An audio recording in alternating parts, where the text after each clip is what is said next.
ছেলে মেয়েরা যে পড়াশোনা করছে, ভালো রেজাল্ট করছে, স্কলারশিপ দিও, এইগুলো দেওয়ার ব্যবস্থা ছিল। 7% রেভিনিউ। মোদি এসে ওয়াকফ বোর্ডকে দুর্বল করতে চাইছে। মোদি এসে মুসলমানদের ছেলেরা স্কলারশিপের জন্য আন্না টাকা পায়, মুসলমানদের মেয়েরা যাদের বিয়ের জন্য সহযোগিতার পরিমাণ যাতে কমিয়ে দেওয়া যায়, সেই জন্য কি করলো 5% করে দিল। মোদি এসে তো 14% করা দরকার ছিল। যত বেশি টাকা ওয়াকফ বোর্ডে যাবে, ওয়াকফ বোর্ড তত মুসলমানদের কাজ করবে, তাই তো? এই হচ্ছে মোদির ভালো। মোদি এসে কি ভালো খারাপ করলো, সরি ওর ভাষায় ভালো, আমার ভাষায় খারাপ। কি খারাপ করলো? প্রিন্সিপাল অ্যাক্ট 1995 সালের। এই কারো খারাপ লাগছে ভাই? না তকবির দেবো, চলে যাবো, কোনটা করবো ভাই বলো? এখন তো না বলছেন, সবই হলো, তকবিরটা কেন দিলুনি ওয়াকফের মিটিংয়ে? বুঝতে পারছো না?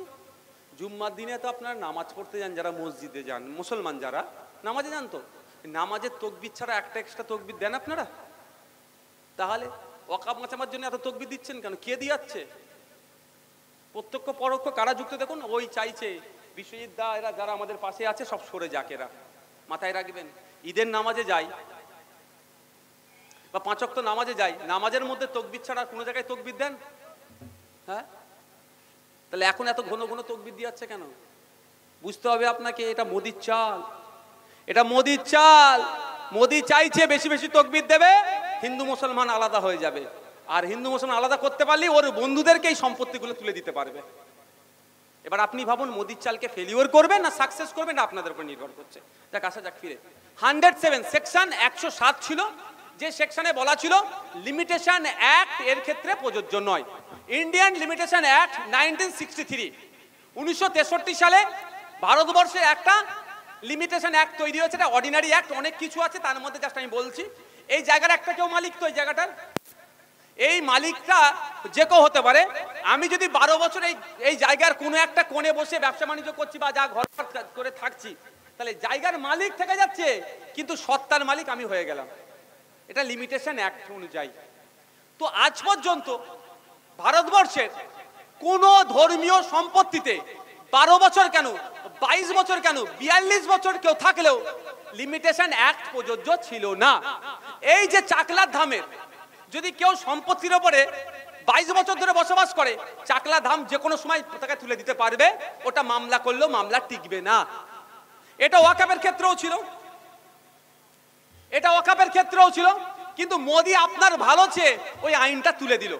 মানে কেউ যদি এখন ডিমান্ড করে, এই আমাদের এই তোমার পিয়ারুল ভাই, তোমার এলাকার যে মাজারের হারুয়া পীর গোনাচাঁদ রহমতুল্লাহ আলাইহির মাজারের যে সম্পত্তি 1000 বিঘা, 1000 বিঘা দখল করে রেখে দিয়েছে, 100 বিঘাও নাই। কিন্তু আইন এতদিন পর্যন্ত ছিল যে কোনো সময় বাকি 900 বিঘা জায়গা আমরা বুলডোজার দিয়ে হোক আর আইনের মাধ্যমে বলছি আমরা নিতে পারবো, ফিরিয়ে আসবে। কিন্তু মোদিজি ওই 900 বিঘাটা না আর আসে, তার জন্য লিমিটেশন একটা অমিট করে দিল। অর্থাৎ অর্ডিনারি সাধারণ মানুষের লোকের জায়গার উপরে যে আইনটা ছিল, যে আইন প্রযোজ্য, ওয়াকফের সম্পত্তির উপরেও সেই আইন প্রযোজ্য। এবার আমরা বিরোধিতা কেন করছি? আমাদের বিরোধিতার করার এটাই কারণ, এটা ধর্মনিরপেক্ষ রাষ্ট্র। গির্জার সম্পত্তির উপরে যদি লিমিটেশন অ্যাক্ট প্রযোজ্য না হয়, যদি আমাদের ধামের সম্পত্তির উপরে, মন্দিরের সম্পত্তির উপরে লিমিটেশন অ্যাক্ট নাই, গুরুদুয়ারা সম্পত্তির উপরে লিমিটেশন অ্যাক্ট নাই, তাহলে আপনি ওয়াকফের উপরে কেন লিমিটেশন অ্যাক্টটা আপনি চাপ করছেন? বুঝতে পারছেন না? তাহলে মোদি একটা অন্যায় করছে। মোদি কি করছে? ভবিষ্যতে আপনি ওয়াকফ না করতে পারেন তার রাস্তা চিরতরের জন্য বন্ধ করে দিয়েছে এই আইনে। এই ওয়াকফ করার জন্য কে দেখতো না? ওয়াকফ করার জন্য কে ওয়াকফ করছে দেখতো না। মোদি এসে কি করেছে জানেন? ভয়ঙ্কর করেছে একটা। ইসলামের মধ্যে যেটা নাই সেটাও মোদি করে দিয়েছে। প্র্যাকটিসিং ইসলাম। শেষ লাস্ট 5 বছর ধরে আপনাকে প্র্যাকটিসিং ইসলামের মধ্যে থাকতে হবে। যদি আপনি 5 বছর ধরে প্র্যাকটিসিং ইসলামের মধ্যে থাকেন, তাহলে আপনি ওয়াকফ করতে পারবেন, নালে পারবেন না। ওয়াকফ দুভাবে হয়। অনেকে বলে আল্লাহর রাস্তায় জমি দিয়েছি, আমি কেন লড়াই করব? ঠিক কথা, কিন্তু আল্লাহর রাস্তায় জমি দেওয়া হয়, বংশ পরম্পরাতেও জমি দেওয়া হয়। ওয়াকফে আওলাদ, ওয়াকফে লিল্লাহ, কোনোটাই আর রাখছে না। কি করছে? 5 বছর আপনাকে ইসলামিক প্র্যাকটিসিং ইসলামের মধ্যে থাকতে হবে। কেমন প্র্যাকটিসিং ইসলাম? এবারে রোজা কটায় গিয়েছে? 1 মাস রোজা রেখেছেন, দেখেছেন তো? 1 মাস রোজা রেখেছেন। ধরেন 14টা রোজার পরে যদি ফটাং করে আপনাকে কেউ জিজ্ঞাসা করে কটা রোজা হয়েছে, আমি বলতে পারতাম না, বিশ্বাস করুন। আমি কেন গুনিনি, কারণ 29 হোক আর 30 হোক, চাঁদ উঠবে ঈদ করব। 29টা রোজা হয়েছে তো। আপনি এখন ওয়াফ করতে যাবেন, অফিসারকে গিয়ে বললেন, স্যার আমার ওই 2 বিঘা কি 1 বিঘা সম্পত্তিটা আছে, আমি ওয়াকফে আওলাদও করতে পারি, ওয়াকফে লিল্লাও করতে পারি, আমি ওয়াফ করব, কাগজপত্র রেডি করুন। তখন অফিসার আপনার মুখের দিকে চেয়ে বললো, বাপ 70 বছর বয়স হলো এখনো মুসলমান হতে পারলে না? আপনি কি উত্তর দেবেন? না। কেন? তুমি 5 ওয়াক্ত নামাজ পড়লে না। কেন? আমি তো পড়ি 5 ওয়াক্ত নামাজ, শীতকালেও ছাড়ি না, ভোরবেলা ফজরে উঠি। তোমার কপালে দাগ নাই কেন? তুমি যাও, তোমার কপালে দাগ হলে তার মধ্যে তুমি আসল মুসলমান। বেচারি ঘরে গিয়ে ছিঁড়ে ছাড়িয়ে কপাল কি করলেন? অফ কাপ করতে হবে। কপালে দাগ না হলে মুসলমান হতে পারবো না, আসল মুসলমান হতে পারবো না। ছিঁড়ে ছাড়ে নিয়ে গেলেন অফিসারকে, এই দেখুন স্যার আমি নামাজ পড়ে পড়ে কপালে দাগ হয়ে গেছে, আমি 5 বছর ধরে 1 ওয়াক্ত নামাজ কাজা করিনি। তখন বলবে, ঠিক আছে তোমার কপালে দাগ ঠিক আছে, কিন্তু তুমি এইবারে 29টা রোজা হলো 1 মাস, তারপরে ঈদ হলো, তুমি তো 27টা রোজা রেখেছিলে, 2টো ছেড়ে দিয়েছিলে। তুমি যাও, 5 বছর পরে আবার ঘুরে আসবে। বুঝতে পারছেন? মানে ইসলামিক আইন কানুন আপনাকে পুঙ্খানুপুঙ্খ মেনে চলতে হবে 5 বছর ধরে, তাহলে আপনি ওয়াকফ করতে পারেন। তবে মোদিকে ধন্যবাদ দিতে হবে, আপনাকে কমপ্লিট ইসলামের মধ্যে থাকার জন্য মোদি কিন্তু আপনাকে তাগিদ দিচ্ছে। বুঝতে পেরেছেন? বুঝতে পারছেন না কি বলছি? ভাবুন, নতুন করে ওয়াকফ করার কোনো জায়গা আর রাখলো না। এবার বলুন, একটা করে অফিসার কি আপনার পেছনে সাথে দিয়ে রাখবে? আমি আমার কথা বলি, তাহলে আমি আমার বেডরুমে গিয়ে ঘুমোচ্ছি, আজকে ফজরের নামাজ পড়বো কি পড়বো না, তাহলে আমাকে একটা বেডরুমে অফিসারকে ঘুমিয়ে রাখতে হবে, নাহলে আমার গেটের বাইরে একটা অফিসারকে রাখতে হবে। এই ফজরে ওয়াইজান উঠে নামাজ পড়তে গেল কি গেল না, সবার সাথে তাহলে একটা করে অফিসার দিতে হবে। পশ্চিমবাংলা যদি বলি 3 কোটির কাছাকাছি মুসলমান আছে, তাহলে 3 কোটি লোককে নিয়োগ করতে হবে। এমনি চাকরি চুরি করে নিচ্ছে, 26,000 আমার চাকরি চুরি করে নিল রাজ্য সরকার। কেন্দ্র সরকার এমনি আর্মিতে 2019-এর পর থেকে আর কোনো নিয়োগ দেয়নি, ওই অগ্নিবীর দিয়ে চালাচ্ছে। আর প্রতিটা মুসলমানের পিছনে একটা করে অফিসার দেবে মনে হয়? এটা কেন করছে? এটাকে সমস্যা তৈরি করছে। একবারের জন্য বলেনি প্র্যাকটিসিং ইসলামের সংজ্ঞা কি হতে পারে। এবার ধরুন আপনি সব ক্রাইটেরিয়া হয়ে গেছেন, আমি গিয়ে অফিসারকে বলুন না ও প্র্যাকটিসিং ইসলামের মধ্যে নাই, কারণ ও প্রতিবেশীর হক মিটায়নি। কি হবে তখন? খারাপ লাগছে নাকি শুনতে? শুনতে খারাপ লাগলে বলবেন ভাই, তাহলে কি হবে? বলবে না বাবু তুমি প্রতিবেশীর হকটা মিটিয়ে আসো, তারপরে তোমার আমি সম্পত্তি হবে। মানে এই ধরনের অবান্তর সংশোধনী নিয়ে এসে মুসলমানদেরকে সমস্যায় ফেলার চেষ্টা করছে। মুসলমানদেরকে সমস্যায় ফেলিয়ে দেখিয়ে হিন্দু ভাইদের মন পেয়ে ওই সম্পত্তিগুলোকে নিয়ে আদানি আম্বানি শিল্পপতিদের হাতে তুলে দিবার চেষ্টা হচ্ছে। আজকে মুসলমানদের সম্পত্তি পছন্দ হয়েছে, তাই মুসলমানদেরকে সমস্যায় ফেলছে। কালকে দেবত্ব সম্পত্তি পছন্দ হবে, দেবত্ব সম্পত্তিতে নেবে। তারপর দিন গুরুদুয়ারা, তারপর দিন শিখেদের, তারপর দিন খ্রিস্টানদের সম্পত্তি যদি পছন্দ হয় সেগুলো নেবে। এর বিরুদ্ধে আমাদের লড়াই। আমরা কেন বিরোধিতা করছি? এখানে বলা আছে আপনার যে আপনার ওয়াকফ বাই ইউজার যেটা ছিল সেটাকে এরা আর অমিট করে দিচ্ছে, তুলে দিচ্ছে। ওয়াকফ বাই ইউজারটা কি ধরনের আমি একটু আপনাকে যদি বলি আরো সুবিধা হবে। মৌখিক দান। আপনার এলাকার যে বিখ্যাত ওই কত গম্বুজ মসজিদ আছে বলো না, 7 গম্বুজ মসজিদটা কত দিনের? হ্যাঁ, এইখানে এই বাপদাদার আমল থেকে হয়ে আসছে। বাস্তব তো কম করে 300 বছর, আমি 2 থেকে 300 বছর। কিন্তু আমি দায়িত্ব নিয়ে বলছি 7 গম্বুজ মসজিদের আপনি কাগজ বার করতে পারবেন না ওয়াকফের। কারণ কেন বলুন? 7 গম্বুজ মসজিদটা যে তৈরি করেছে, সেই তৈরি করে গ্রামের মানুষকে বলেছে তোরা দিয়ে দিলাম, অফ করে দিলাম, তোরা নামাজ পড়বি। কেউ আটকায়? আপনার দাদু তার দাদু নামাজ পড়ে আসছে। মোদিজির এখন পছন্দ হয়েছে 7 গম্বুজ মসজিদটা যেখানে আছে ওই জায়গাটা। কিভাবে নেবে? মোদিজি বলছে ওয়াকফ বাই ইউজারটা আর চলবে না। কিন্তু ওয়াকফ বাই ইউজার যে 7 গম্বুজ মসজিদটা মৌখিক যিনি দান করে গিয়েছেন, তিনি সংবিধানের মধ্যে থেকে দান করেছে না সংবিধানের বাইরে থেকে দান করেছে? বলুন আপনারা, বলুন। সংবিধানের মধ্যে থেকে দান করেছে, কারণ যে আইনের মধ্যে থেকে করেছে। ওয়াকফ by user, Indian evidence act 1872 সালের যে আইনটা তৈরি হয়েছে সেখানে বলা আছে মৌখিক দান বৈধ। ইন্ডিয়ান কন্ট্রাক্ট অ্যাক্ট 1872 সালে তৈরি হয়েছে, সেখানেও ওয়াক বাই ইউজার বৈধ। Indian transfer of property act 1852 সালে 1882 সালে তৈরি, সেখানেও বলা আছে মৌখিক দানটা হেবাটা বৈধ। এছাড়াও সুপ্রিম কোর্টে অনেক জাজমেন্ট আছে মৌখিক দানের উপরে। আমি একটা জাস্ট বলেছি, মোহাম্মদ হেসাবউদ্দিন বনাম মোহাম্মদ হেসারউদ্দিন মামলা 1884 সালের, সেখানেও জাজমেন্ট এসেছে। লেটেস্ট 2000 সালের একটা মামলা রায় এসেছে, লিয়াকত আলী বনাম মোহাম্মদ জামিল মামলা। এই মামলায় সুপ্রিম কোর্ট রায় দিয়েছে ওয়াক বাই ইউজার বৈধ। আর মোদিজি কি বলছে? ওয়াক বাই ইউজার অবৈধ। এবার কবে থেকে অবৈধ? এই 300 বছর আগে যেটা দিয়েছে সেই দিন থেকে অবৈধ।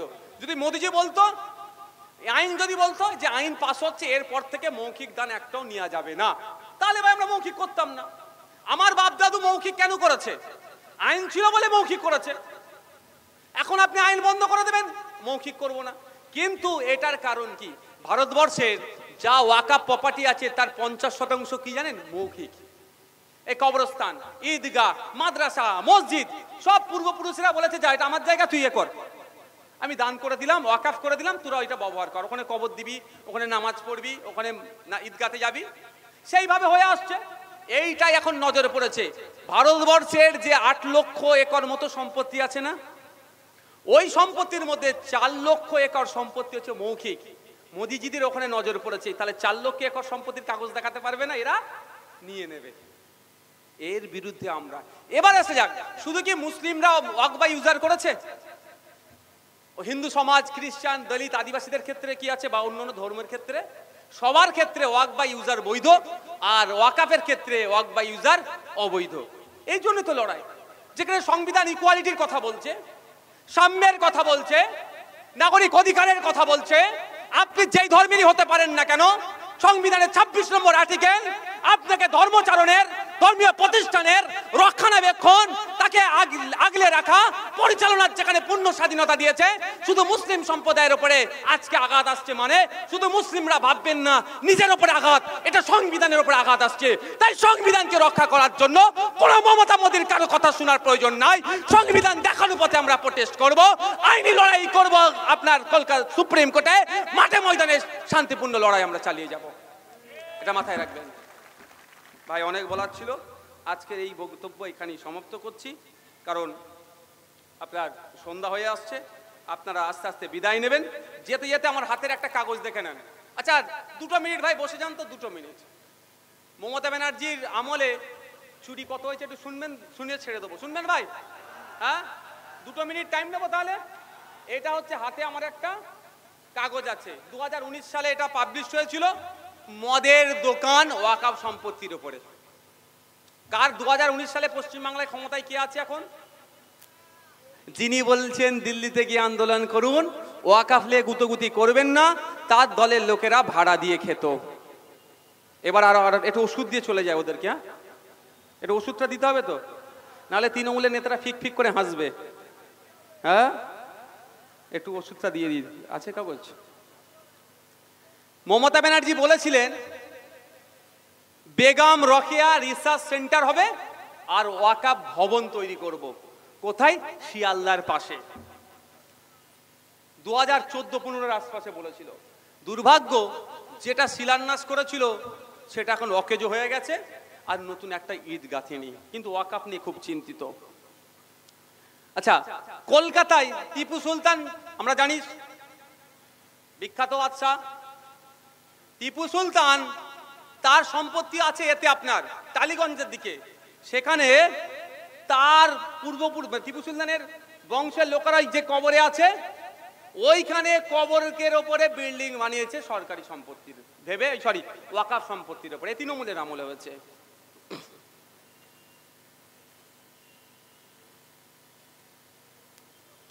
ভাইপোর অফিসটা কোথায় বলুন একটু? কলকাতাতে ক্যামাক স্ট্রিট।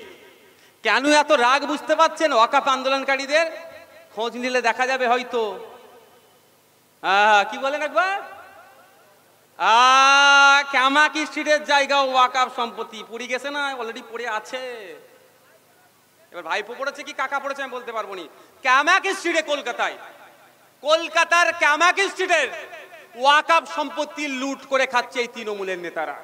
এই জন্য এত রাগ। আমাদের ভাঙড়ে বড় ভাইজান বলেছিল 3 বিঘা, তৃণমূলের নেতারা রেডে করে উঠেছে 3 বিঘা নয়, এটা 3 একর, 9 বিঘা ওয়াকফ সম্পত্তি পাওয়ার গিল্ডের জোর করে দখল করে নিয়েছে। এই ধরনের ভাই অনেক আছে। আমি আপনাদের একটা কথা বলবো, এই আন্দোলন আমরা চালিয়ে যাব, এই আন্দোলন আমরা বন্ধ করব না। মাঠে ময়দানে লড়াই হবে, আইনি লড়াই হবে। আইনি পাটটা আমাদেরকে আপনি ছেড়ে দেন, সুপ্রিম কোর্টে বুঝে নেব। মাঠে ময়দানে কিন্তু আপনাকে আমাকে সাথে থেকে লড়াই করতে হবে, হবে তো? তবে একটা কথা, এই আন্দোলন করে এই ওয়াকফ সংশোধনী আইন মোদিজিকে প্রত্যাহার করতে আমরা বাধ্য করব। তারপরে তার সাথে সাথে আমাদের একটা লড়াই লড়ে যেতে হবে, আবার আইনের হাত দিয়ে এই ক্যামাক স্ট্রিটের যারা সম্পত্তি খেয়েছে গলায় হাত ঢুকিয়ে সম্পত্তিগুলো আমরা বার করব। ৭৬,০০০ বিঘে যে সম্পত্তি বেহাত হয়েছে সেইগুলো আমরা কি করব? উদ্ধার করব। সকলে ভালো থাকবেন।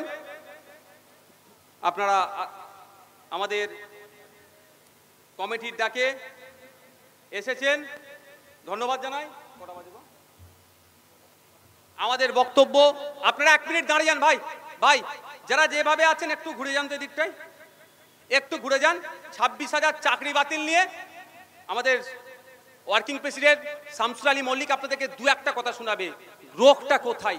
উনি তো মাস্টার মশাই, রোগটা আপনাকে শোনাবে যে ডুবছিল একাও পুরো নৌকো সমেত কেন ডুবালো। 1 মিনিট।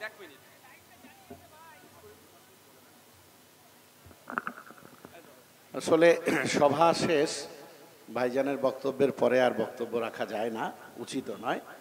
তো ভাইজান যেহেতু বলেছেন 2-1টা কথা আমি এই শিক্ষকদের চাকরি যাওয়া নিয়ে আমি বলবো। সংখ্যাটা ওই 25,753 জন, মানে 26,000 প্রায় তাদের চাকরি চলে গেছে। এখন সুপ্রিম কোর্ট চাকরি নিয়েছে বলে হই হই চলছে যে সুপ্রিম কোর্ট চাকরি নিয়েছে, এবং আমাদের কাছে সেন্টিমেন্ট যে যারা, আমরা বলছি, ভাইজান বলছেন, আমরা সবাই বলছি, যারা যোগ্য তাদের লিস্ট তুমি তৈরি করে দাওনি কেন? সিবিআই যে লিস্ট দিচ্ছে, এসএসসি যে লিস্ট দিচ্ছে, রাজ্য সরকার যে লিস্ট দিচ্ছে, শিক্ষা দপ্তর যে লিস্ট দিচ্ছে, কারোর সঙ্গে কোনো মিল নেই। সবচেয়ে ভালো যে পরীক্ষা যে আপনি দিয়েছেন, যে সমস্ত ছাত্রছাত্রীরা পরীক্ষা দাও, তোমরা জানো যে পরীক্ষা দেওয়া হয় এই ধরনের কম্পিটিটিভ এক্সামগুলোতে একটা ওএমআর সিটে পরীক্ষা দেওয়া হয়।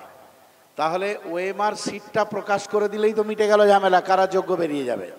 সুপ্রিম কোর্ট সেটা অনেকবার চেয়েছে যে ওএমআর সিট এবং পরিচ্ছন্ন লিস্ট দাও, কিন্তু সেই লিস্ট দিল না। যার ফলে সুপ্রিম কোর্ট যোগ্য অযোগ্য বাছাই করবে কি করে? যোগ্য অযোগ্য বাছাই করতে গেলে তো সরকারকে সহযোগিতা করতে হবে। সেই ওএমআর সিট প্রথম বলল নষ্ট হয়ে গেছে, এখন অনেক বাহানা করছে। যাই হোক, আমি আপনাদের আসল কথাটা বলে দিচ্ছি। এসব সেন্ট্রাল গভর্নমেন্টের কেন্দ্রীয় যে শিক্ষা আইন হয়েছে, এনইপি, আপনারা জানেন, নিউ এডুকেশন পলিসি, এটা বাঘবন্দির খেলা চলছে। আমি বলছি সবাই যুক্ত আছে এর সঙ্গে, সব কর্তৃপক্ষ এর সঙ্গে যুক্ত আছে।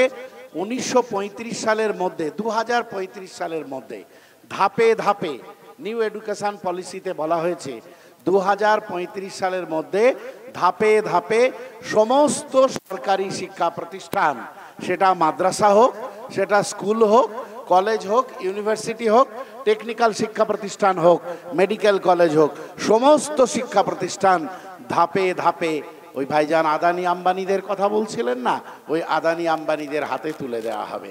তাই এই শিক্ষক নিয়োগ নিয়ে টালবাহানা চলবে, কারণ শিক্ষকদের রেখে তো লাভ নেই। কারণ তাহলে আজকে যদি 26,000 শিক্ষকের চাকরিটা গ্যারান্টেড হয়ে যায়, তাহলে তোকে বয়ে নিয়ে যেতে হবে। সেই জন্য কিছুতেই শিক্ষক নিয়োগ হবে না। এদের বিরুদ্ধে তীব্র গণ আন্দোলন ছাড়া এটা শুধু শিক্ষকদের আন্দোলন না, কারণ স্কুল যদি, হ্যাঁ, এছাড়াও আপনারা জানেন প্রাথমিক স্কুল থেকে শুরু করে টোটাল 50,000, আরও 50,000 শিক্ষকের ভাগ্য ঝুলে আছে সুপ্রিম কোর্টে ঝুলে আছে, হাইকোর্টে, আমাদের কলকাতা হাইকোর্টে ঝুলে আছে। তো এখন সব মিলিয়ে প্রায় ৭৬-৭৭ হাজার শিক্ষকের ভাগ্য ঝুলে আছে। এই সমস্ত বাঘবন্দির খেলা আপনাকে বুঝতে হবে। এই লড়াইটা কিন্তু শুধুমাত্র ওই শিক্ষকদের একার লড়াই না, এই লড়াই আমার বাচ্চা কিন্তু আগামী দিনে, আপনার বাচ্চা কিন্তু আগামী